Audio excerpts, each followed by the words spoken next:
চট্টোপাধ্যায় গ্রেফতার, বাংলা পক্ষের নেতা গ্রেফতার। গণনার দিন ইভিএম নিয়ে ভুয়ো প্রচারের অভিযোগ, ইভিএম হাত বদলের অভিযোগ করেন গর্গ। ডিইউ নর্থের অভিযোগে গ্রেফতার, 24 রাউন্ড কার্তুজ সহ গ্রেফতার গর্গ চট্টোপাধ্যায়।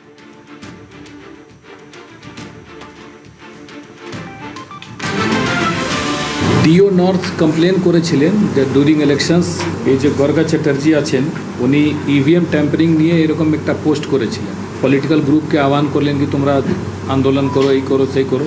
এটা নিয়ে চারদিকে একটা রিউমার মঙ্গরিং হলো, এর উপরে একটা কেস করা হলো। দুবার নোটিশ দিয়ে আসেননি, তারপরে ওনাকে সেই জন্য অ্যারেস্ট করা হয়েছে। এর আগে আরেকটা কেস হয়েছিল যেখানে বিভিন্ন রকম কমিউনিটির মধ্যে ভেদভাব এইসব করানো, এরকম অনেকগুলো পোস্ট উনি করেছিলেন। ওই কেসে ওনাকে সোন অ্যারেস্ট করা হলো। তো এই দুটো কেস নিয়ে ওনাকে অ্যারেস্ট করা হয়েছে।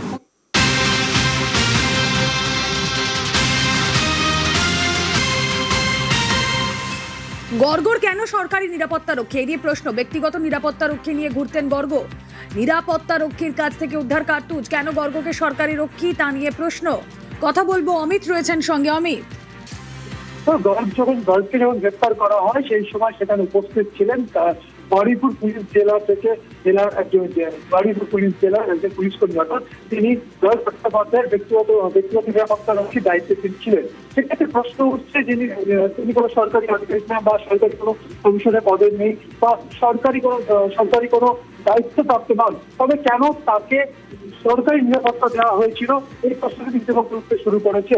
পুলিশ কমিশনারকে যখন কলকাতা পুলিশ কমিশনার যখন জানতে চাওয়া হয়েছিল যে গর্গ চট্টোপাধ্যায়কে যখন গ্রেফতার করা হয় তার দ্বিতীয় দেহরক্ষী বা যিনি পুলিশ কর্মী সরকারি ছিলেন তিনি কেন এই নিরাপত্তা তিনি পেয়েছেন বা তার কাছ থেকে যে লাইফ গার্ডটি তার যে সরকারি যে পুলিশ কর্মী তার যে নিরাপত্তার জন্য ছিলেন তার কাছ থেকে লাইফ গার্ডটি প্রচুর সংখ্যা পাওয়া গেছে, তার কোনো কারণ এত পরিমাণ লাইফ গার্ডি কেন একজন পুলিশ কর্মী রেখেছেন তার দেহরক্ষী হিসেবে, এই সমস্ত প্রশ্ন তাকে করা হয়েছিল।